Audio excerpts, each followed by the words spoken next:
The buyer representation and broker compensation agreement is now required by every buyer who's represented by a real estate professional in California. In today's video, we're going to go through what the buyer's obligations are under this agreement, along with what are the broker's obligations to the buyer.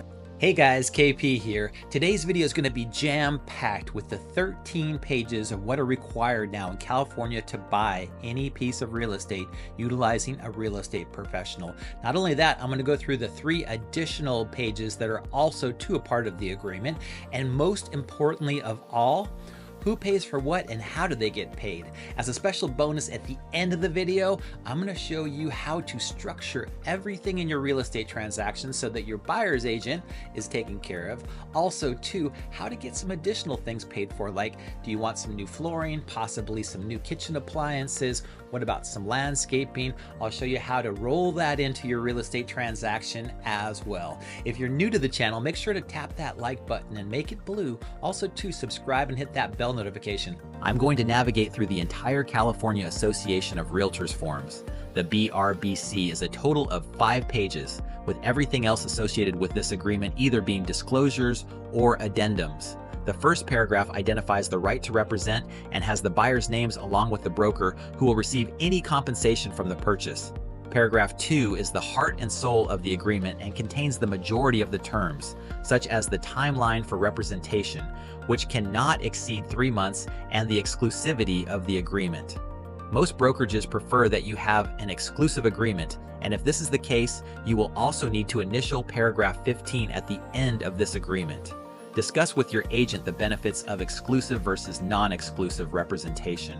2B has 3 sections that define the type of property to be acquired, which is typically a single-family residence unless otherwise indicated. You can also indicate the county of the home and any specific city.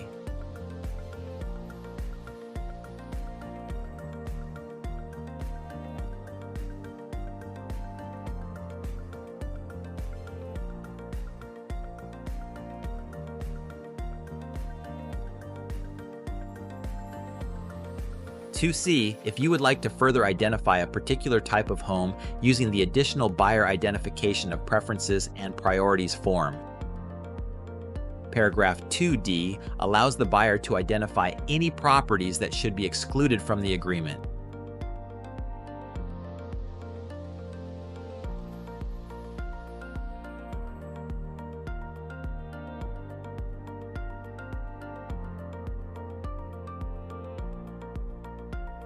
Paragraph 2E is most likely the most important part of the agreement for all buyers. It indicates the amount of compensation paid to the broker and the length of time after the agreement expires that the broker has a right to be compensated. Make sure that you thoroughly understand the percentage of the acquisition price and use an additional compensation schedule if needed.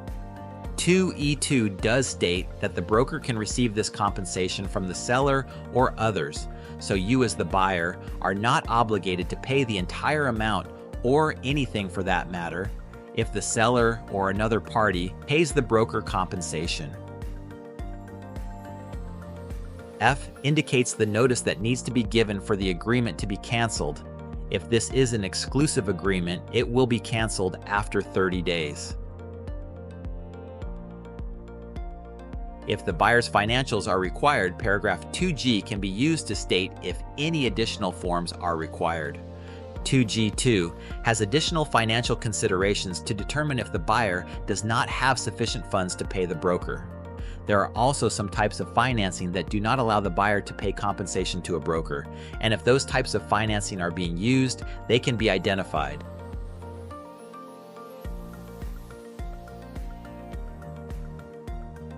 The final section is H other terms, in which any additional terms can be stated. I would strongly urge all buyers to utilize the other terms to their advantage or discuss this provision with a legal professional. Most of the additional pages on the agreement are standard language as per the California Association of Realtors, but if you require any terms to be specified or additional addendum, they can be included in other terms or added to paragraph 3.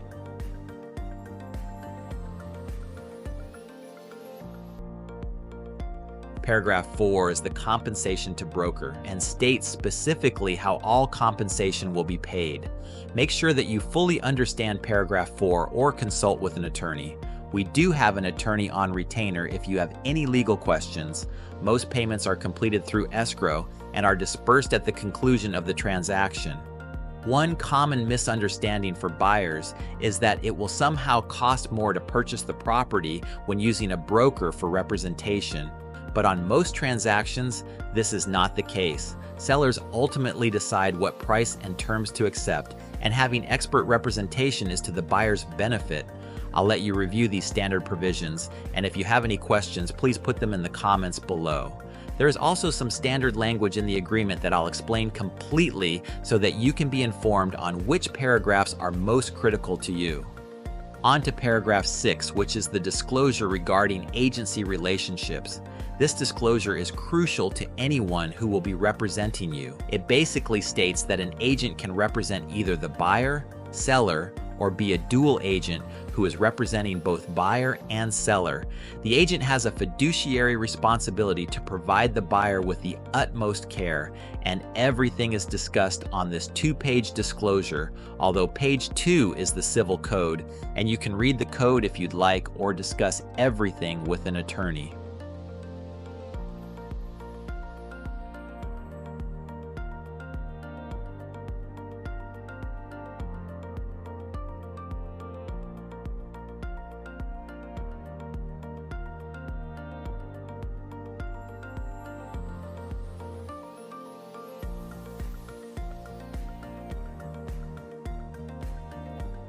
On to paragraph 7, which advises the buyer about signing multiple agreements, conflicts with other brokers, and the limitation of representation. Paragraph 8 states the broker's obligations and how the broker will assist the buyer during the agreement. Experience is the key, and performing everything required to complete a successful transaction. In paragraph 9, the buyer obligations are stated. Basically, it is the responsibility of you, the buyer, to act in good faith, provide the information required to obtain financing, and take reasonable care to complete everything in a timely manner. If you have any concerns, always provide documentation to the broker in writing so that everything is kept on file. The goal is to find the ideal home, negotiate the best price and terms, and close the transaction so that you can move in.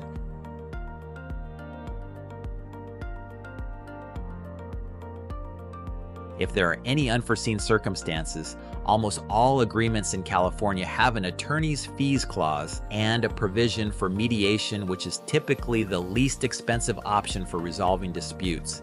This BRBC agreement can be canceled by either party, so hopefully any disputes are resolved amicably. My goal as a real estate broker is only one thing: happy clients that thoroughly enjoy their new home, plus we love going to the housewarming party.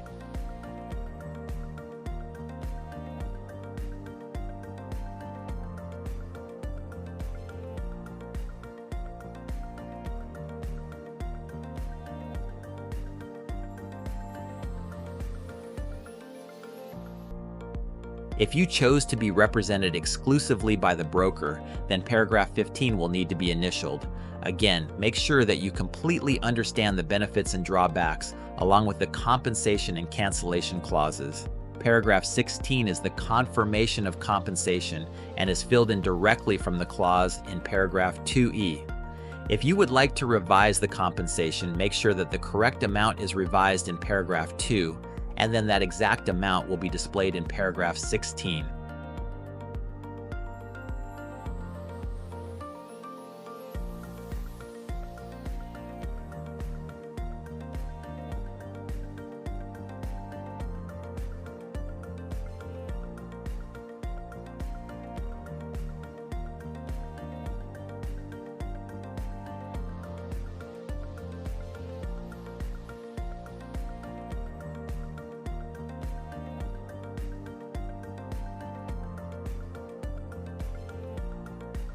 Prior to the signature block, there is the ability to choose if the buyers will be represented through an entity, typically a limited liability company or a trust or other legal entity.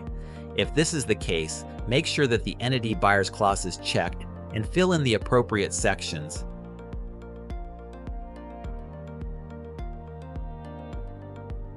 Now it's time to sign.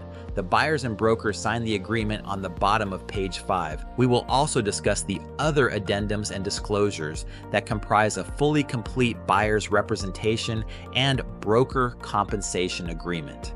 There are several, and it's extremely important to review everything so that you understand everything entitled to you, the buyer. The Buyer's Inspection Advisory is the next form included by the California Association of Realtors. And this advisory emphasizes the importance for you to perform any and all inspections that you would like to ensure that you receive expert opinions and analysis prior to closing the purchase. Your real estate professional can explain which inspections and companies provide the best services. Ultimately, you want to ensure that you don't have any surprises after the home purchase. And if an investigation yields a negative result, you can always cancel or renegotiate terms of the purchase. Next up is the Broker Compensation Advisory, which states in detail how the listing agent and buyer's agent are compensated in a real estate transaction.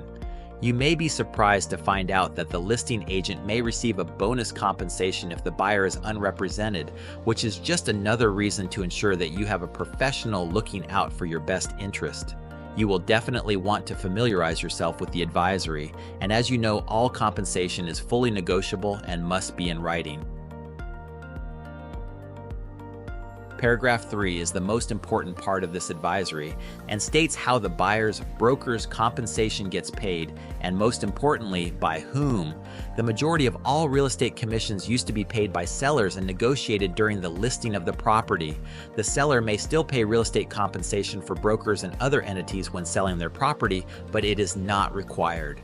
It is extremely important to discuss with your real estate broker how to structure your offer so that any and all compensation for services is presented in writing during negotiations.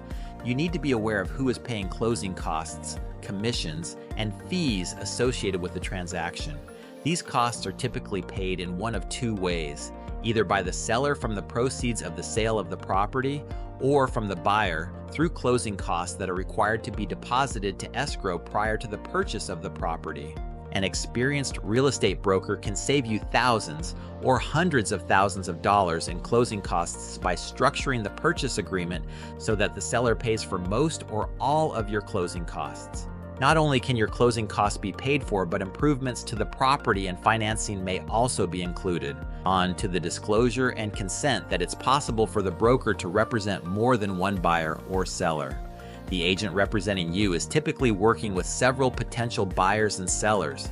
It's always a good idea to understand that another client that they are representing may have already seen a property, but do make sure that they have not submitted any other offers on a property that you are making an offer on so that there are no conflicts of interest. The California Consumer Privacy Act advisory notifies you of all of the civil codes in California that protect your privacy. If you have any questions, you can read through this one-page disclosure. The buyer identification of preferences and priorities is not required, but you can include it if you would like to ensure that the broker only receives compensation based on specific criteria, and all of the red sections on the form are available for you to fill out, if you would like. The broker's objective is to locate the best property in your budget, and this form may limit their ability to do so. Again, it's optional and can be reviewed anytime. The buyer's financial and personal information form is also optional, and it allows you to limit the potential ways that the broker would receive compensation based on your specific finances. You may review this one-page form at your leisure, and if you would like to include it in the agreement, you can complete it and return it to the broker. And that brings us to the final optional form, the additional signature addendum. Typically, I only see this form included if there are more than 2 buyers purchasing the property. It is a very basic one-page form for additional signers.